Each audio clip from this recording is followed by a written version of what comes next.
지금 이 시간에는 그 성경에 나타난 각 권마다 나타난 성령에 대한 부분, 예레미야서가 2개를 같이 하려고 해요. 가능한 한 이것도 좀 빨리 끝내고,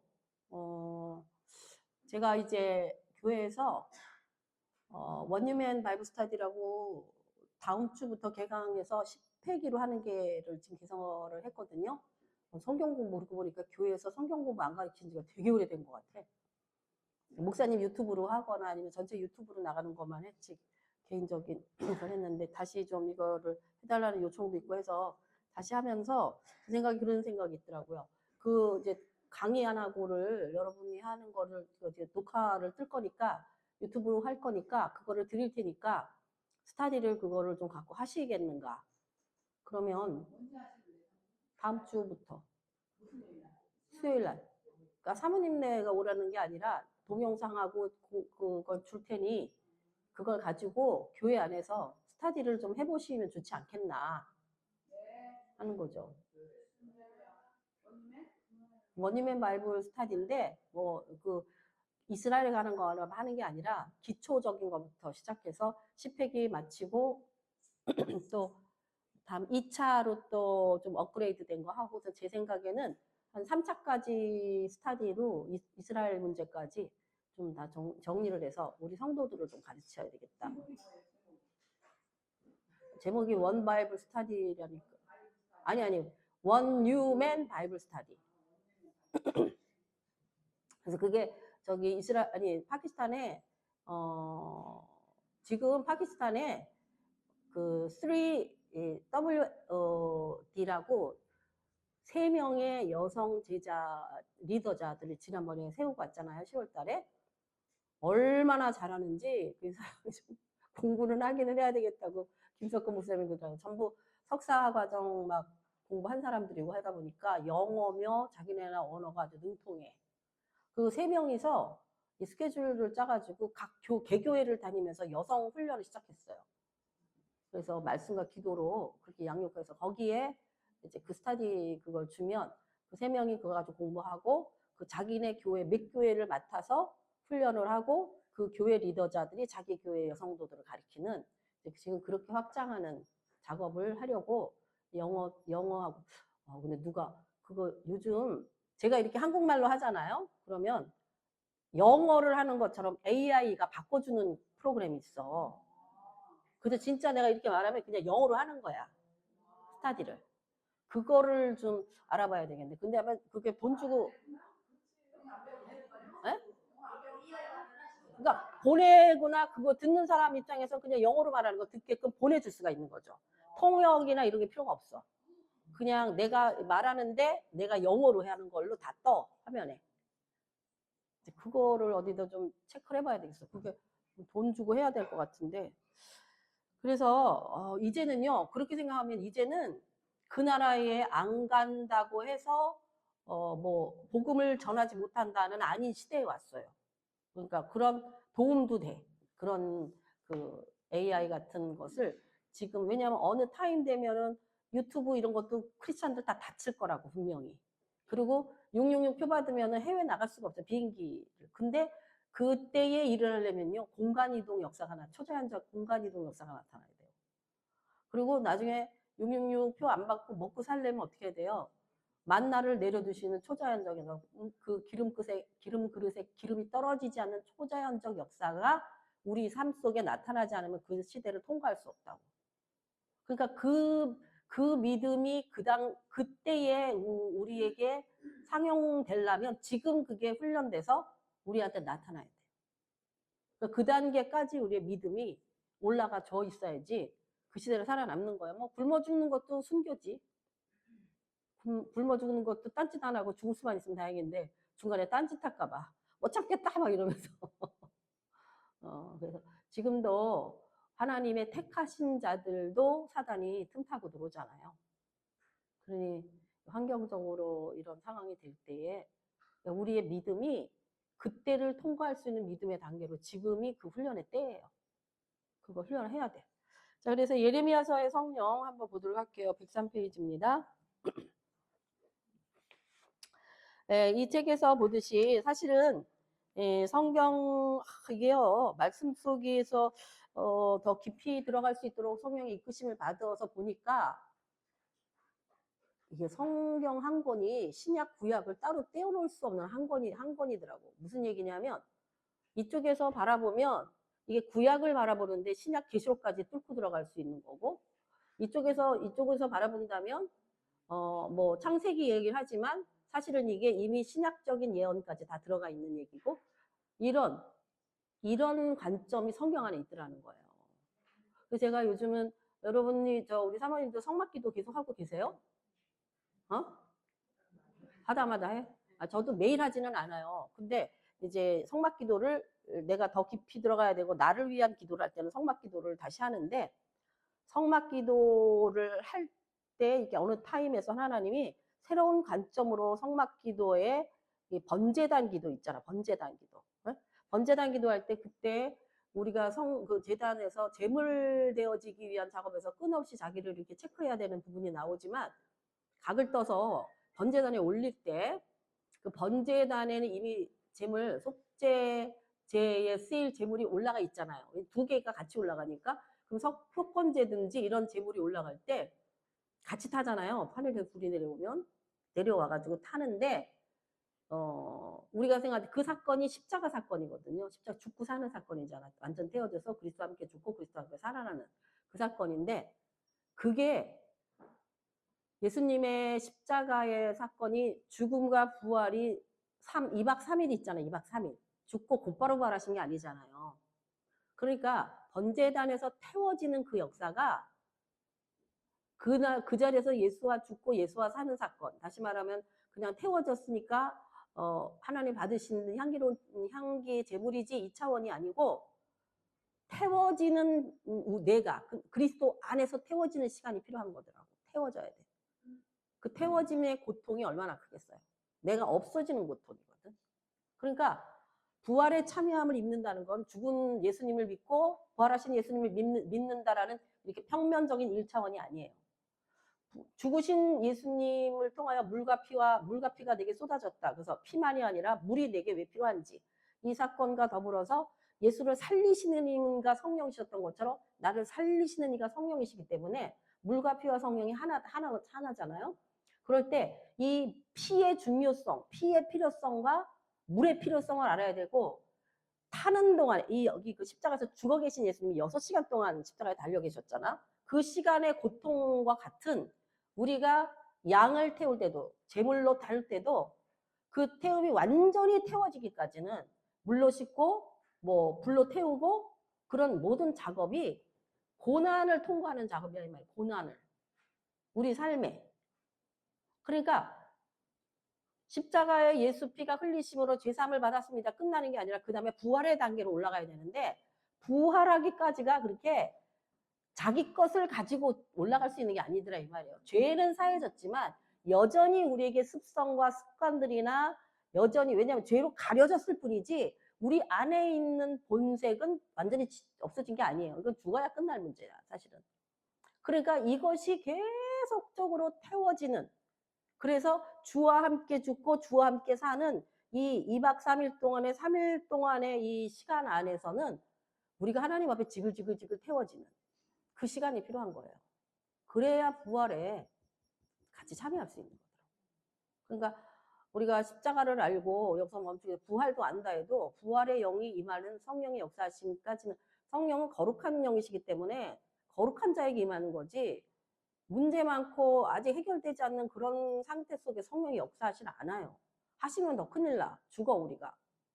그러니까 그 성령과 동행하기 위한, 에녹이 대단한 거죠.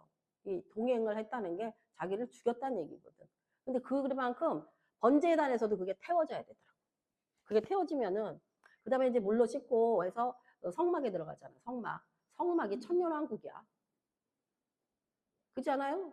그러니까 이 번제단은요, 지금 우리가 광야 교회를 가고 있는 시간이에요. 번제단이. 그리고 이제 성 밖이 있고 성막 밖이 있고 성막 안이 있잖아. 그 번제단은 성막, 이렇게 하늘이 보이는 말하자면 지금의 상황이라면, 성소로 들어가면 여기는 성부 성자 성령님의 메노라하고 그 기름 메노라하고 떡상하고 그 제단이 있죠. 기도 어제는 제단이 이게 바로 성부성자 성령님의 천년왕국이고 이 더 안으로 들어간 지성소는 이것이 새하늘과 새 땅이야. 이게 며칠 전에 깨달아지게 하시는 거예요. 그러니까 지성소 안에 기도까지 들어간다는 건 새하늘과 새 땅의 경험이고 우리가 성소 안에서 기도하는 것은 성부성자 성령님 안에서 기도하는 그거가 이 천년왕국 때와 똑같은 거예요. 천년왕국 때는 사단의 역사가 없거든요. 우리가 성소의 기도로 들어가면요. 그건 사단이 틈타 들어올 때가 아니에요. 그래서 반드시 7번 어린 양의 피를 뿌리고 들어가는 게 성소거든요. 그 기도를 여러분이 하셔야 된다는 거예요. 계속적으로. 최소한 일주일에 2번 이상은 성막기도 하셔야 돼요. 그래야 내 영이 어디에 걸려 있고 어떤 문제가 해결되고 있고 왜냐하면 제가 이 양을 잡는 번제단에서 기도를 올릴 때도요. 그 기도의 내용이 다 틀려져요. 예를 들어서 뭐 뿔을 제거하고 그다음에 목을 따서 올리잖아. 그리고 뭐 기름과 피는 뿌리잖아. 뭐 이런 내용들이 다 영적인 의미가 있기 때문에 그 기도가 달라지고 예를 들어서 눈을 위한 눈을 얼굴을 잘라서 목을 올려드려야 되니까 눈을 위한 기도를 할 때 예를 들어서 전에는 뭐 하나님 내 눈으로 보여줬던 하나님 원치 않았던 그 악한 것들 더러운 것들 여전히 내 잔상에 남아있는 것들 예수님의 보혈의 피로 씻어냅니다. 이렇게 기도를 하잖아요. 그런데 이게 기도가 점점점 바뀌어지면 어떻게 하나님 나의 눈이 하늘 보좌를 바라보게 하시고 이렇게 바뀐다는 얘기예요. 그러니까 똑같은 기도가 아니라는 거예요. 왜냐하면 성령이 이끄심에 따라 기도하게 되니까. 그래서 여러분이 그 같은 틀 안에 넣고 기도를 해줘야 된다는 얘기예요. 기도의 틀을 가지고 기도하면 내가 어떻게 달라지고 성장하는가가 보여지는데 기도가 틀 없이 기도할 때 그냥 뭐 방언으로 기도했다 그냥 한국말로 기도했다 눈에 생각나는 것 기도했다 뭐 지금 문제 기도했다 이렇게 기도를 하면 내 성장이 안 보여요. 그리고 똑같은 기도하거나 때로는 기도가 할 게 없어. 맨 그 기도이기 때문에 똑같은 기도하기 때문에. 그래서 자기 자신을 하나님께 더 비춰보는 기도를 위해서 여러분이 성막 기도가 여러분의 삶에 기본 세팅을 갖고 들어가야 돼요. 그리고 성막 기도가 그렇게 중요하다고 계속 말씀을 드리는 거예요. 근데 그것도 마찬가지로 이것도 계속 함으로 훈련이 되어져 내 것이 되는 거지 그냥 배웠다고 여러분이 얼마나 오랫동안 배웠다고 내 게 아니라니까 이거를 내가 날마다 적용함으로 내게 만드는 작업에 시간이 필요하다는 거예요. 그러니까 하다 말고 뭐 이것 듣고 저것 듣고 이거 하다 말고 저거 하다 말고 결국 내게 아무것도 없어. 그래서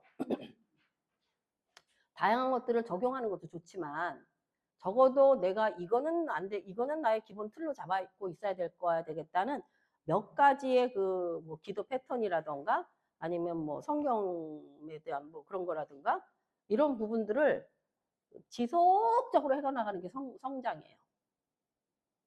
그래서 때로 근데 내면의 나의 문제도 봐야 되고 또 환경을 어떻게 지배할 것인가.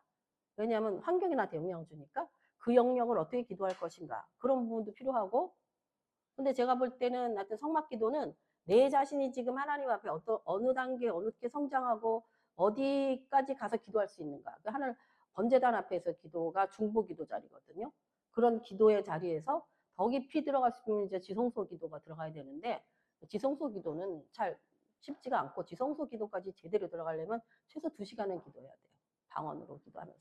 그러니까 이게 매일 그 기도만 하는 게 아니라 또 뭐 여러 가지 문제가 있으니까 참 쉬운 게 아니더라고 이게 훈련. 그러니까 사실은 내 인간적인 뭐랄까 하고 싶은 내 소망은 사실은 진짜 하나님 앞에 끝없이 기도하는 자리에 있고 싶은데 그게 안 되잖아.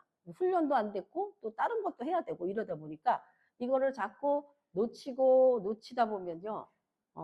내가 가는 길이 체크가 안 되니까 여러분이 하여튼 일주일에 2번 이상은 성막 기도로 자기 자신을 살피세요. 네, 그래야 성장이 나타나요. 성장은 지속적인 거로 말미암는 거지 어느 날 한꺼번에 많이 먹는다고 되는 게 아니에요. 어떤 날 뭐 은혜 엄청 받았다고 성장하는 게 아니라고. 매일 밥 먹어야 성장하지. 어느 날 뭐 뷔페 가서 먹었다고 해서 갑자기 뭐 엄청나게 건강해지는 게 아니거든요. 그처럼 말씀과 기도가 매일의 패턴 속에서 딛고 올라갈 거리를 만들어 놔야 그 다음 단계를 더 올라갈 수 있어요. 디딜 만한 거를 만들어 놓으셔야 된다는 얘기를 꼭 하고 싶고. 그래서 예레미야서의 그 성령 한번 봅시다. 여기서 골수의 불이라고 하는 이제 메시지를 가지고 예레미야 20장 9절 보면 있죠. 내가 다시는 여호와를 선포하지 아니하며 그의 이름을 말하지 아니하리라 하면 나의 마음이 불붙는 것 같아서 골수에 사무치니 답답하여 견딜 수 없나이다. 이 예레미야는 우리가 눈물의 선지자라고 말해요. 왜냐하면 자기네 나라가 바벨론의 포로가 되는 것이, 그 나라가 망하는 것이 하나님의 뜻이다라고 말을 해야 되니까. 이 매국노에 매국노. 그렇잖아요? 우리나라는 망합니다. 근데 우리가 바벨론에 가서 바벨론과 함께 같이 있어야 돼요. 이 말하면 누가 좋아하겠냐고. 우리는 이깁니다. 우리나라는 결코 빼앗길 수 없습니다. 그러니까 또 이제 그 중에서도 이집트에 가서 우리가 하는 게 낫지 왜 바벨론에 합니까? 이런 이제 파들. 막 여러 파가 이제 나올 때 예레미야는 하나님의 말씀을 받아서 그 말씀을 증거하니까 너무 힘든 거예요. 너무 핍박이 오는 거예요. 그러니까 이 사람이 진짜 내가 다시는 이제 말 안 한다. 정말 이거 너무 힘들다 나도 이제 그러고 있는 상태 속에서 이 얘기를 하는 거지. 내가 선포하지 않을 거야 그랬는데 그러면 또 내 자기 속에서 불이 붙어서 견딜 수가 없다는 거지. 그러니까 이 사명을 가진 자는요, 이 견딜 수 없는 그 속에 뭐가 있어야 돼. 예를 들어서 어떤 사람이 우리 아버님은 이 트럼펫이야? 색소폰이야 뭐야? 색소폰을 아주 군대 악장이셨거든요. 그래서 전쟁통에도 제주도에서 피나가셔서 그거 군대 악장을 하셨을 정도로 그 쪽이 좋아요. 근데 우리 아버님이 왜 아들들한테는 음악을 안 가르치냐? 이유는 진짜 원하면은 이제 하다못해 우리 아버님 말씀 따라 시끄럽고 그 소리가 굉장히 크잖아. 그러니까 이거 배울 때 이불을 뒤집어 쓰고 사람 안 들리게 그걸 불러서 연습을 했다 이거지. 우리 아버님의 주장은 진짜 하고 싶으면 지가 무슨 짓을 해서도 잘할 수 있다 이만큼. 가르쳐서 하려고 그러면 안 된다는 얘기지. 근데 우리 생각은 근데 일단 잘하나 못하나 가르쳐는 봐야 되는 거 아니에요? 그래서 우리는 뒤에서 꿍시렁거리는 소리를 하는데 그것처럼 근데 속에서 이제 그거 좋아하는 애들이 보면 그거 하려고 못 견뎌 하잖아. 그죠? 그거 걔가 그거 뭐 어떤 애는 뭐라도 조그만 애기가 유튜브인가에서 뭐 잠깐 만나 TV에서 보는데 이 모든 걸 돌려. 한 2살도 안 돼. 아니야. 한 돌도 좀 넘을 만한 애기인데 이런 걸 뭘 잡잖아요. 뭐든지 돌려. 그래갖고 이게 계속 이렇게 돌게 하는 거야. 그러니까 그 엄마가 처음에는 얘가 그게 재미나서 하는 줄 알았다 이거야. 근데 다른 건 아무것도 안 하고 모든 걸 돌리는 거야, 애기가. 자기가 이걸 어떻게 해야 될지 모르겠다. 그런 걸 봤어요. 걔가 그거 돌려서 나중에 어떤 쪽으로 발전할지 모르겠지만 걔는 이거를 하고 싶어서 못 견디는 거 아니야. 이게 일종의 속에서 올라오는 견딜 수 없는 힘이란 말이에요. 그 아기가 그렇게 하는 것 마냥. 그것처럼 우리가 성령의 기름 부으심과 충만함을 받으면 제가 이제 잊혀진 여러분도 그럴 거야. 하나님을 그 처음 예수님을 만나는 순간, 그 성령 세례를 받는 그런 어떤 순간에는 진짜로 예수님을 요즘은 안 그런데 예수님을 증거하고 싶어갖고 못 견디겠는 거예요. 그래서 제가 그때 신학대학 다닐 때 그때 이제 시험 때야 시험 때 중간고사 11월이니까 기말고사 때인가 봐.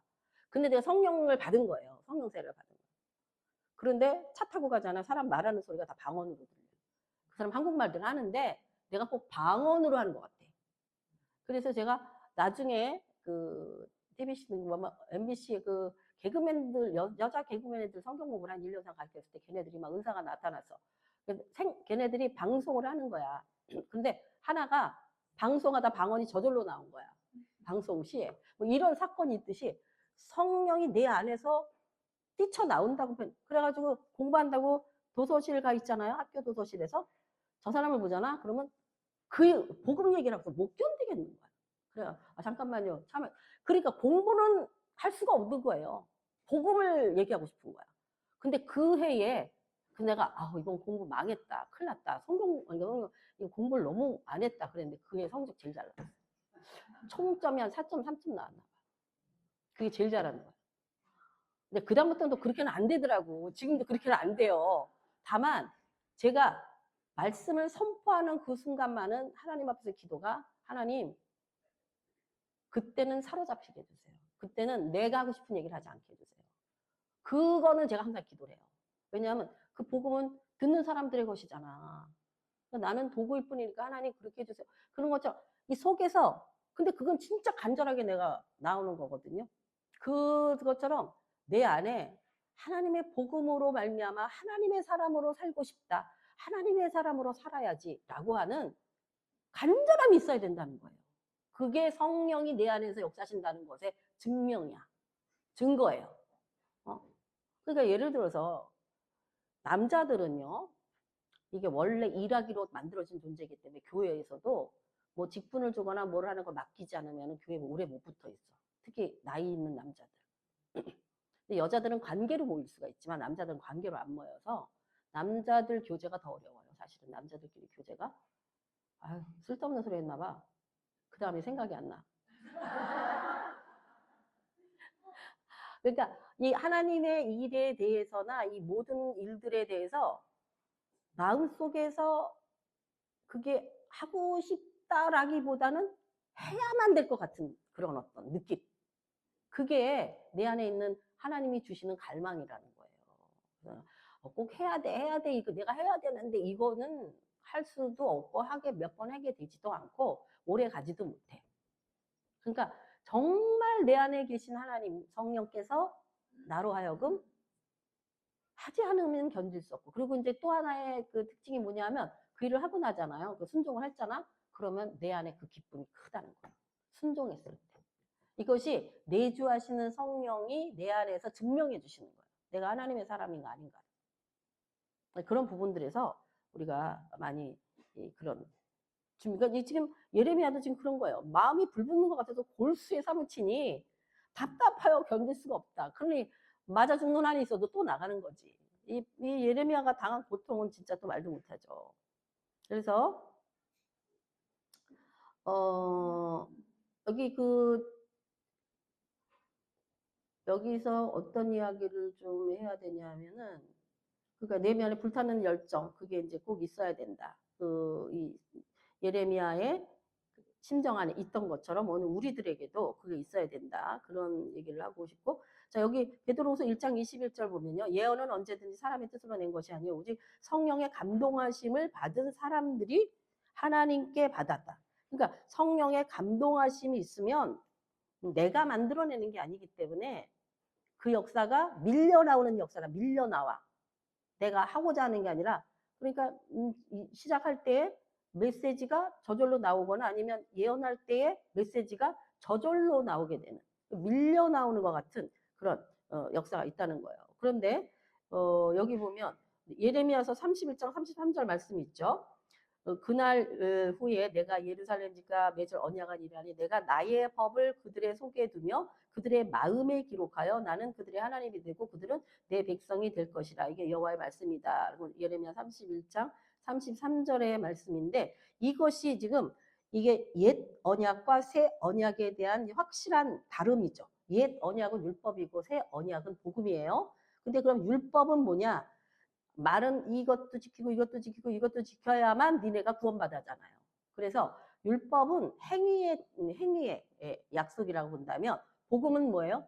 내가 모든 해야 될 일들을, 그 죄에 해당하는, 생명에 해당하는 모든 일들을 예수님이 내가 했고 책임졌으니 너는 나를 믿고 그 말을 따라오면. 그래서 중요한 게 뭐냐면 예수님이 하나님의 아들이심과를 믿는 거예요.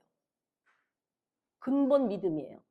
그러니까 예수가 누구이냐 할 때 그가 하나님의 아들이시다라는 걸 믿는 거라고.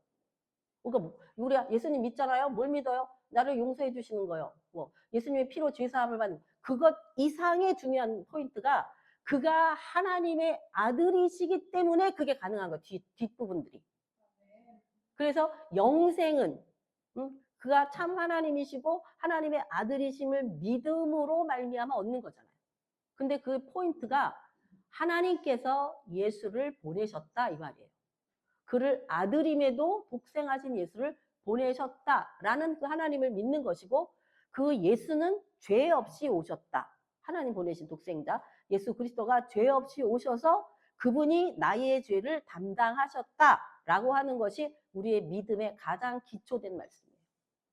이거를 모르고 뭐 하나님은 선하신 분이다, 예수님은 사랑이시다, 뭐 나를 용서해 주시고 이런 거는 사실은 먼저 그 부분이 걸려야 거기다 고리를 걸어서 그 메시지들의 복을 이렇게 다 딸려 올라올 수 있도록 하는 축복이지, 가장 중요한 믿음의 핵심은 아까 말씀드렸지, 하나님이 천지와 만물을 창조하셨다라는 것과 같은 것처럼 하나님께서 예수 그리스도를 이 땅에 보내셨다. 그가 하나님의 아들이다. 그러니까 그는 하나님이시다. 죄가 없으시다. 그분이 나를 위하여 죽어주셨다. 이 기초가 정확하지 않는 우리의 믿음 생활은요, 기초석이 없는 거와 동일하다고. 흔들려. 뭐 하나님의 능력이시라며. 근데 왜 일이 안 이루어져? 내가 이렇게 오래 기도해도 안 되네? 이런 기초란 말이에요. 우리는 하나님이 예수를 보내셔서 그 아들 예수를 내가 하나님의 아들이시기 때문에 나를 구원하시는 분이라는 사실을 믿어. 이것을 소유하면요, 나머지 건 따지면 안 돼. 뭐 가난하다, 부자다, 아프다, 안 아프다 이런 거 따지면 안 돼. 왜냐하면 영생이 주어진 문제이기 때문에. 그러니까 뭐 죽은 자 살려 물 빠진 거 건져냈더니 보따리 안 준다고, 우리는 맨날 보따리 안 준다고 우는 거랑 똑같잖아요. 안 건져줬다고. 하나님이 능력 있으시다며 맨날 하는 소리야 우리가. 그럼 그 사실을 믿으라고 믿었더니 하나님은 그걸 해결해 주실 거야 라고 믿었더니만 안 해결이 돼. 그러면 안 믿어. 그러니까 믿음의 기초가 잘못 세워진 거란 말이에요. 우리 최고의 가장 근원적인 믿음의 기초는 그가 하나님이시다. 그가 하나님의 아들이시다.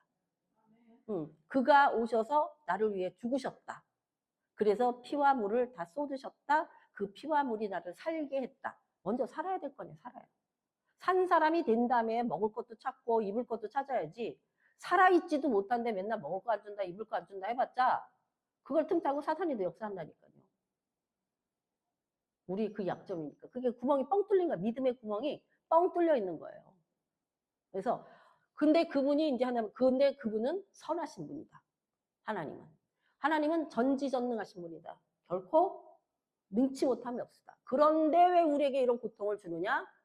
바로 우리를 하나님의 사람이 되게 하는 과정이 필요하기 때문에. 하나님이 정말 주고 싶어 하시는 것은 평안함과 샬롬과 우리에게 평안을 주시고 우리에게 복 주시기를 원하신다. 이런 하나님을 알아야 된다. 아버지가 누구인지를 지식적인 알미 아니라 더 나아간 체험적인 알므로 그분은 나의 아버지야.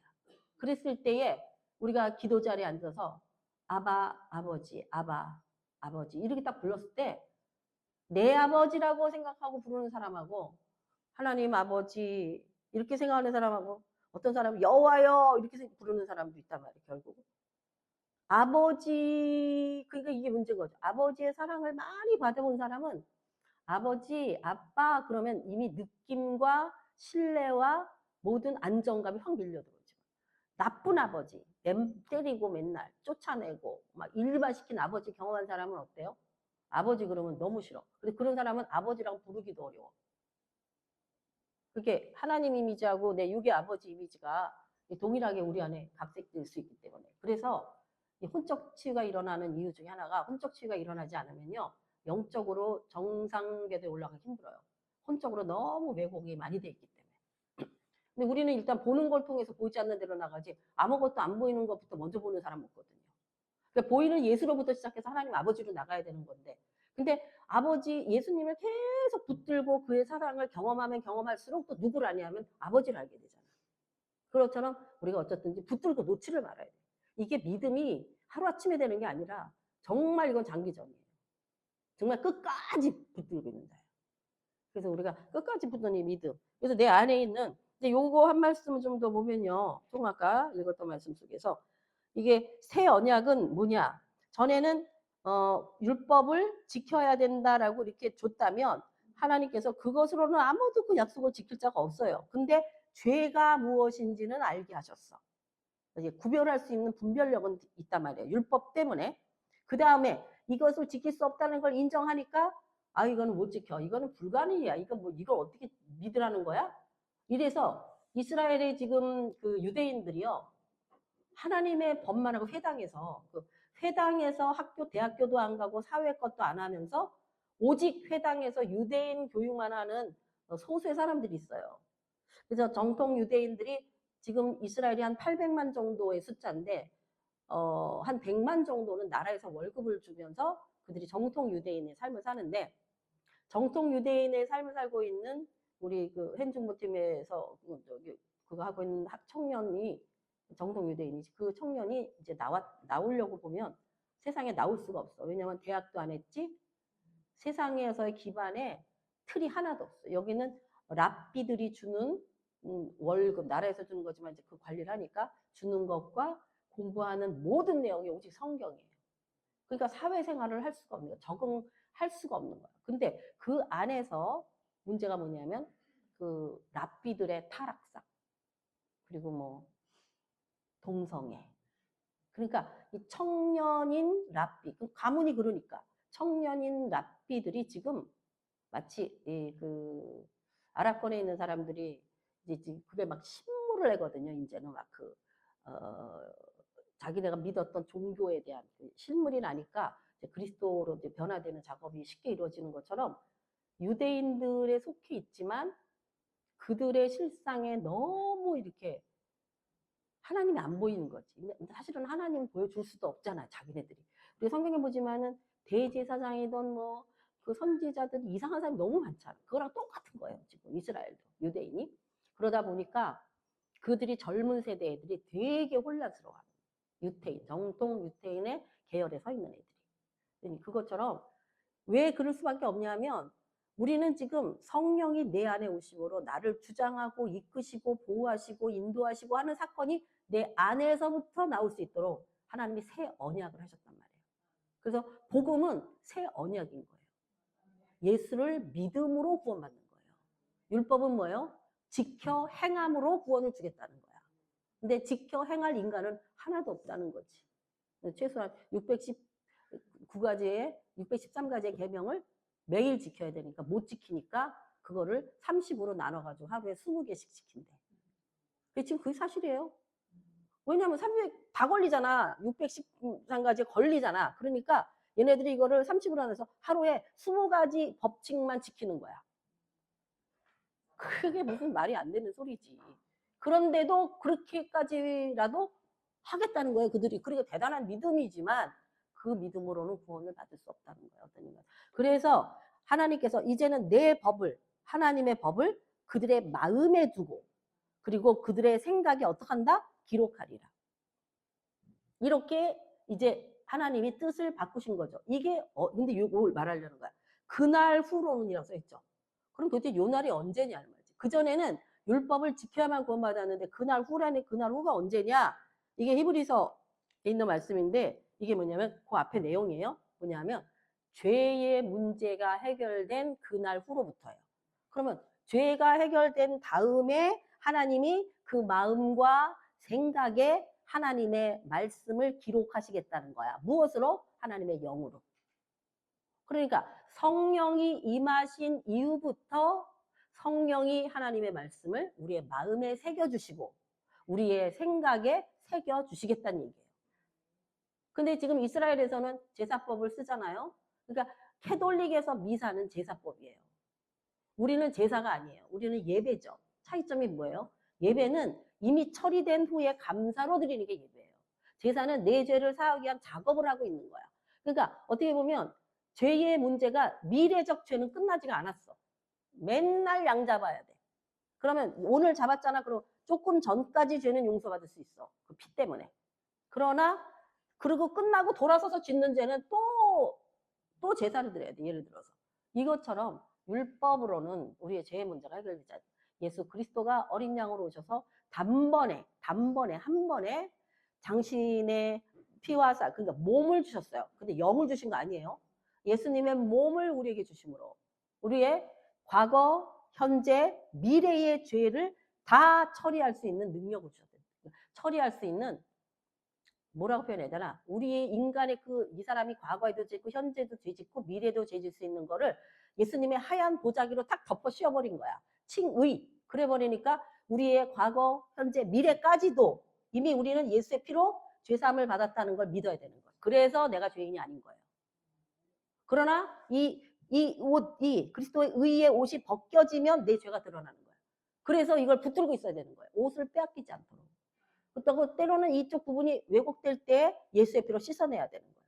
그래서 우리는 지금 날마다를 씻김 받아서 살아갈 수 있는 건 예수의 피인 거예요. 그 십자가 예수죠. 그래서 우리는 지금도 피가 있기 때문에 내일도 피 바르면 되는 거고 계속 피 바르면 되기 때문에 우리의 죄는 더 이상 우리를 이렇게 머물거나 잡고 있을 수 없다는 의미예요. 무슨 말인지 아시겠죠? 요런 게 이거 같기도 하고 저거 같기도 하고 되게 어려울 수 있는 거야. 그러니까 이 이야기를 내가 지금 오늘에 내가 죄를 졌지만 내일도 염려할 필요가 없다는 거예요. 왜? 여전히 내 안에 예수의 피가 있기 때문에. 그 피가 결코 나를 죄로 사로잡을 수는 없기 때문에, 나를 사망으로 끌고 갈 수는 없기 때문에. 왜냐하면 내 안에 성령 계시고 내 안에 예수의 피가 있기 때문에. 그런데 이걸 인식하지 못하면 내가 예수 믿었는데요. 예수 믿으면 뭐 완전히 변화될 줄 알았는데 여전히 옛 태도 여전히 나오지, 옛 생각 여전히 하지, 하는 짓은 여전히 죄짓지 이러니까 예수 믿었는데 소용이 없네요. 이런 소리 하게 될 수밖에 없다는 거예요. 그 사람은 뭐가 없어요? 내 안에 계신 하나님을 못 믿고 있기 때문이지. 그리고 그 피가 내 죄를 사한다는 사실이 안 믿어지기 때문이에요. 그리고 그 사람은 어떻게 해야 돼? 계속 얘기해줘야 돼. 애기한테 말 한마디 가르치려면 뭐 몇천 번을 해줘야 되잖아. 엄마를 몇 번 해줘야지 걔가 엄마 하듯이 자기 것이 되면은 엄마만 보면 저절로 엄마 나오잖아. 그것처럼 내 안에 그 예수의 피를 받아들이고 기도를 통해서 또 인정하고 받아들이고 하나님의 말씀을 받아들이고 인정하고 믿고 아멘하고. 근데 이걸 누가 도우시냐면 성령이 도우시지만 여전히 내가 인간적으로는 어떻게 해야 돼요? 그 말씀을 아멘, 아멘, 아멘, 아멘으로 받아들이는 작업을 해야 된다. 그냥 귀신이 와갖고 어느 걸 뚝 알려주고 내 마음대로 휘둘르는 그 하나님이 아니시라는 거예요. 내가 아멘 해야 된단 말이지. 내가 용납해야 된단 말이지. 그게 나의 믿음이 되는 거예요. 근데 그러니까 하나님의 말씀을 제대로 확실하게 붙들고 있어야 된다는 얘기예요. 계속적으로. 어떤 상황 속에서도. 그러니까 순교의 그 현장에서도 그 붙들고 있어야 돼요. 이와 같이 이제는 우리가 새 언약에 거한 자. 그러니까 지금 교회 나오는 수많은 사람 중에서도 옛 언약에 붙들려 있는 수많은 사람이 있어요. 교회 나올 때랑 또 자기가 밖에 생활할 때랑 틀릴 뿐만 아니라 왜? 맞냐?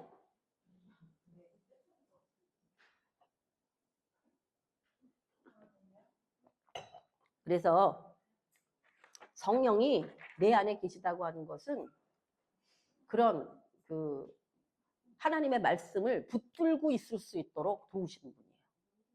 그러니까 성령이 없으면 내 의지로 내가 예수 피가 그렇구나 아멘. 그러고선 생활하다 보면 다 잊어버려. 그런데 성령이 내 안에 계시다면 예수 피의 중요성을 그것도 계속 반복을 해서 훈련하게 하시다 보니까 어떤 상황 속에서도 예수님의 보혈의 피를 빠릅니다. 이게 기초가 돼야 돼요. 왜냐하면 피에 내가 피로 씻기지 않는다면 하나님과 성령 믿어 예수님에서 접촉할 수가 없어. 왜냐하면 내 자신이 거룩하지 않기 때문에. 그런데 예수 피가 있으면 더러움이 씻겨짐과 동시에 접촉이 가능한 거예요. 예수 피를 모르는 사람은 접촉이 불가한 거예요. 종교 생활이라니까 자기가 만든 하나님 믿을 가능성이 높다고. 정말로 생명 살리는 건 예수님이 나를 딱 봤을 때 내 안에 피를 보는 거거든요. 그러니까 성령의 인도하심이 나를 피로 이끌어가고 있다는 자기 삶에 예수의 증거들이 나타나게 되는 거예요. 왜냐하면 성령이 이끌어 오셨잖아. 예수의 증거의 삶이 있잖아. 그와 같이 예수님의 피에 대한, 그러니까 십자가죠. 십자가에 대한, 근데 우리가 맨날 피만 강조했는데 진짜 물도 중요하더라니까. 물을 몰라, 물을. 여태까지 몰랐어. 십자가에서 흘리신 피만 알았지. 피 흘린 물과 피를 흘렸는데.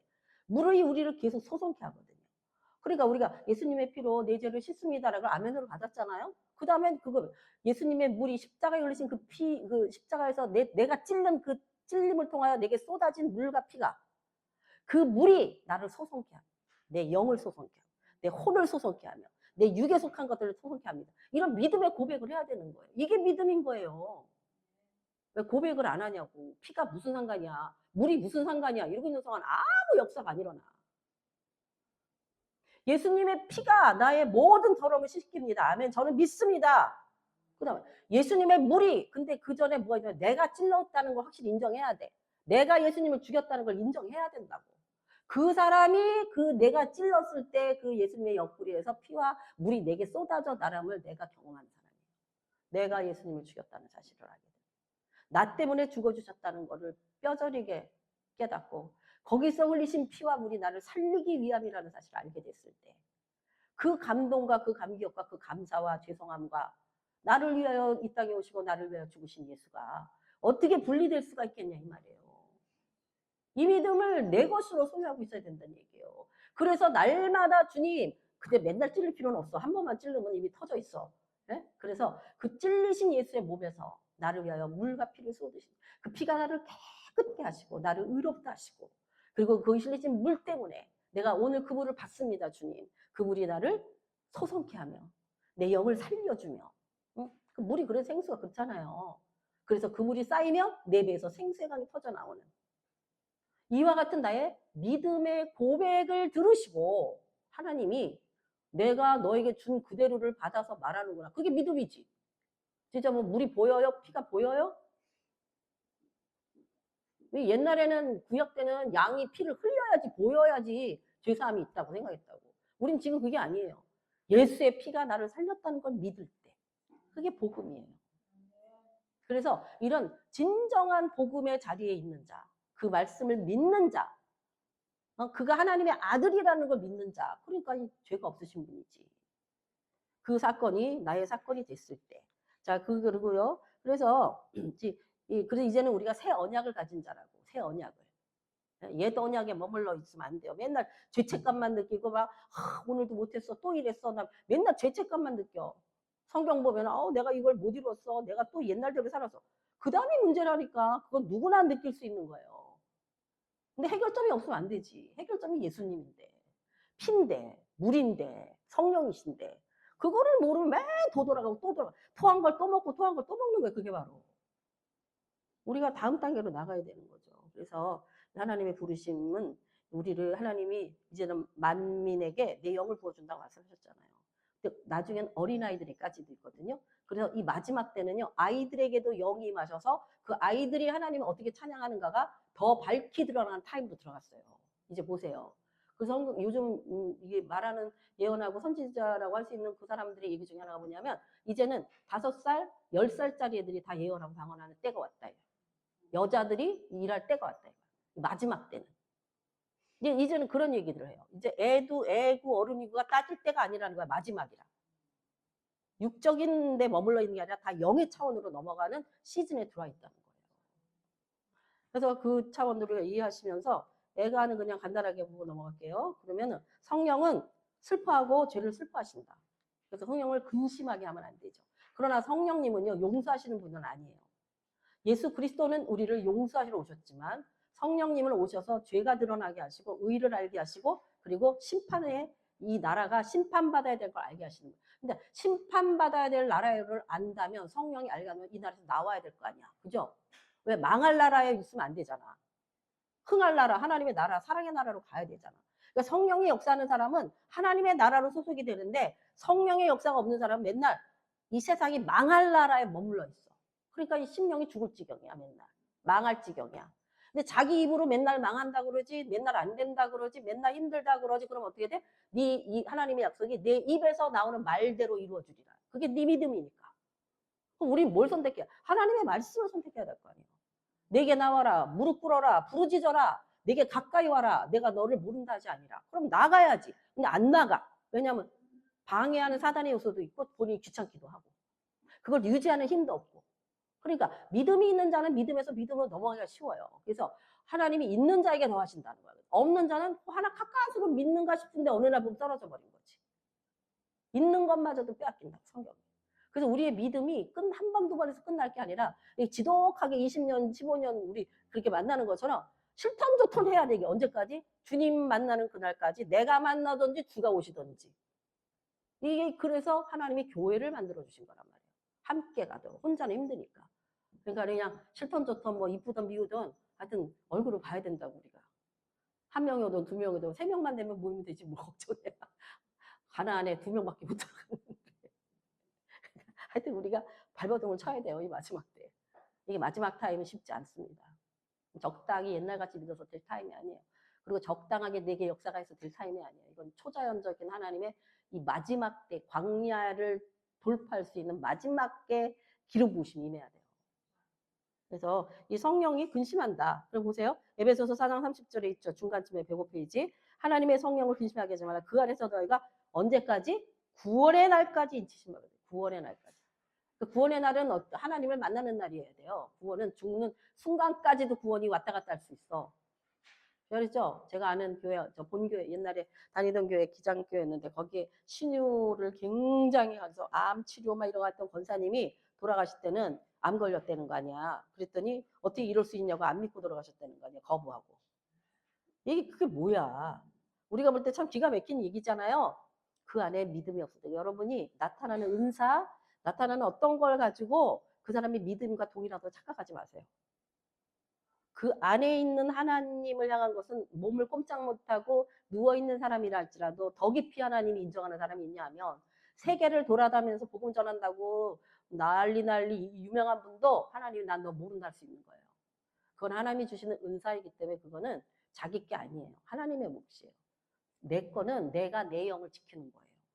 그거를 좌시하면 나타나는 현상과 보이는 것으로 말미암아 평가하고 그거에 한다면 굉장히 위험한 겁니다. 그러니까 우리가 지금 뭐 별로 나타나는 거 없고 보여지는 거 없고 그냥 나는 뭐 여기 비사에 와서 뭐 괜찮아요. 그건 중요한 게 아니에요, 사실은. 나와 하나님과 지금 어떤 관계에 있는가. 그거를 자꾸 지금 말씀을 통해서 체크하는 거예요. 그게 제일 중요한 일입니다. 그래서 106페이지 보게 되면 저기 그저 성령은 우리 눈에 보이지 않는 것도 보시고 그분은 우리가 알 수 없는 걸 아시잖아요. 하나님의 깊은 것이라도 통달하시는 영이시잖아요. 그러니까 성령이 없이는 하나님을 알 수도 없고 예수님도 하나님이시잖아요. 그러니까 성령님은요 누구냐 하면요 예수를 증거하시는 영이에요. 그래서 우리가 성령이 임하시면 권능을 받는다고. 예수 증인 되게 하신다는 거예요. 권능이 중요한 게 아니라 증인이 중요한 거예요. 그러니까 성령이 아니시면 예수님을 우리가 예수를 할 수 없는 증인이 안 된다는 거죠. 그래서 그리고 우리가 성령 사역을 한다 그러면 기도를 했더니 병 고침을 받았다 역사가 나타났다가 포인트가 아니에요. 우리는 한국은 문제가 뭐였냐면 성령 사역을 한다 그러면 무슨 귀신 쫓아내고 물론 그것도 하나님의 일이라 나타납니다. 그러나 포인트가 그게 아니라는 거예요. 성령 사역의 핵심은 성령이 우리 안에 임하심으로 예수가 누구이신지를 증거하는 자로 바뀐다는 게 성령 사역. 성령이 하시는 일이에요. 그래서 여러분이 성령을 받아서 무슨 내게도 은사가 막 손원증 병고침이 나타났으면 좋겠어. 그것을 이 성령의 역사라고만 보면은 되게 이게 잘못하면 큰일 난다는 거예요. 남들은 구원시키고 나는 거부받을 수 있다는 거예요. 바울이 그걸 염려했잖아요. 당신 나 구원하고 내가 어떻게 될지 몰라. 나 항상 두렵다. 라고 한 것처럼 성령님이 내 안에서 누구를 밝히 드러내 주시도록 해야 하냐면 예수가 누구인가. 너에게 예수는 누구니? 이거를 알려주신 분이 성령님이신 거예요. 그래서 내가 어느 지역에 가서 나를 하나님 쓰셔가지고 이제 복음을 증거했다고 쳐봐요. 그러면 그 중에서 병 낫는 경우도 있고 귀신이 나가는 경우도 있습니다. 그러나 그래서 와, 저 사람이 능력 있다라는 게 아니라는 거예요. 그래서 저는 항상 그 기도를 해요. 하나님, 집회가 마친 후에 하나님의 역사가 어떤가 더 활성화되고 더 나타나니까 그 이후부터 더 일어나게 해주셔서 제가 기도 굉장히 중요한 기도 제목이에요. 왜냐, 이 집회에 하나님 역사가 나타나게 해주소서 이게 아니라 물론 나타나야 돼요. 그러나 더 중요한 건 우리가 떠난 후에 거기에 남아있는 그들에게서 예수가 나타나기 시작해야 된다는 거예요. 그게 성공한 하나님이 성공하시는 케이스인 거예요. 나를 우리는 도구로만 쓴 거지. 그래서 그와 같이 우리의 믿음이 제일 중요한 것은 하나님이 누구이신가를 예수가 누구이신가를 성령이 내 안에서 알게 하시는 그 일에 굉장히 많은 시간과 말하자면 정성을 쏟아야 된다. 그래서 되게 위험하다고 할 수 있는 것 중에 뭐냐면 너무 바쁜 거라니까. 너무 바쁘다 보니까 자기 속을 깊이 하나님 안에서 들여다볼 시간이 없는 거예요. 그래서 너무 바쁘다 생각하는 것들은 처리하는 것도 필요하고요. 너무 바쁜 거를 좋아하면 안 돼요. 자기 시간을 갖을 수 있는 하나님과 1대1. 그래서 성경은 뭐 케르케고랑 다른 사람들이 말하기를 진정한 하나님을 만나는 것은 단독자로 만나는 것이다. 집회 중에서 내가 역사가 일어나는 걸 보고 하나님 만나는 차원은 개인은 그렇게 만날 수 있는 것이 아니는 건 아니지만 진정한 하나님을 만나는 건 하나님 앞에 나 혼자 서 있을 때 만나는 거예요. 그런 단독자적인 시간을 소유하라 이 말이에요. 그거를 안 하고 무슨 집회라던가 뭐 그 집회만 쫓아다니는 사람 있어. 깊은 데 못 들어가요. 받기는 하지. 근데 그게 좀 자기 안에서 터쳐나오는 이 우물의 샘이 아니라 다른 데서 얻어먹는 말하자면 시원한 물 한 바가지예요. 그래서 막 집회만 다니는 케이스 저는 되게 안 좋아요. 그래서 제가 말하는 거예요. 여기저기 다닐 생각하지 말고 하나를 팔아 차라리. 그게 더 깊이 들어간다. 그래서 우리가 결국은 하나님 앞에 혼자 쓸 겁니다. 하나님은 네가 무슨 일을 했느냐라는 것을 체크하시는 게 아니라 네가 얼마나 나를 사랑했느냐. 다시 말하면 너와 내가 어떤 관계니. 정말 친한, 가장 가까이 두고 싶어 하는 그런 사람 누굴까요? 마음 맞는 사람 아니에요? 그냥 옆에 있어도 마음이 통하는 사람은 그냥 편하잖아. 근데 막 저 사람이 혜택이 엄청 많아. 그런데 같이 있으면 되게 불편하고 힘들어. 그럼 막 맞춰줘야 될 것 같아. 그거는 진정한 관계가 아니잖아요. 1대1로 하나님을 만나는, 그래서 깊이 하나님을 느끼는, 누리는 체험함으로 내 영이 성장하고 소성하고 감사하고 기쁘고 감격하고 그거에 며칠 전에 기도할 때 하나님 그런 마음을 주시더라고. 그게 지금 잘 되고 있다 못 되고 있다에 하나 나타난 증상으로 본다면 증거는 눈물의 기도예요. 속상해서 우는 거 말고 그 하나님 안에 있음으로 인하여 흘려진 눈물이 있어요. 그거는 이유가 없어. 뭐 좋아서든 뭐 슬퍼서든 감사해서가 아니야. 그 하나님의 임재, 하나님이 함께 하심 안에 거했을 때 말로 표현할 수 없는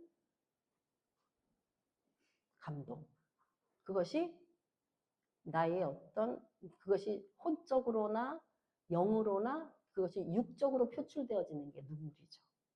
그래서 우리 영의 감동. 아버지와 함께 있음으로 인한 그 감동. 뭐라 말할 수 없지만 뭐 이게 뭐 그 아까 말씀드렸던 그 감동이 나오는 표출되어지는 게 눈물이더라고요. 한신아 집사 기도할 건데.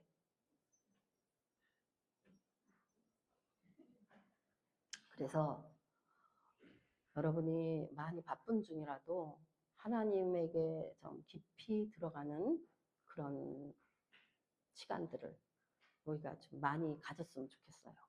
아멘. 네, 그래서 오늘 여기까지는 마치도록 하겠습니다. 다음 시간에 에스겔하고 가능한 한 2가 정도씩은 같이 할 거예요. 제가 그때마다 또 하나님 주시는 메시지나 말씀을 가지고 또 같이 나누도록 하겠습니다. 기도합니다.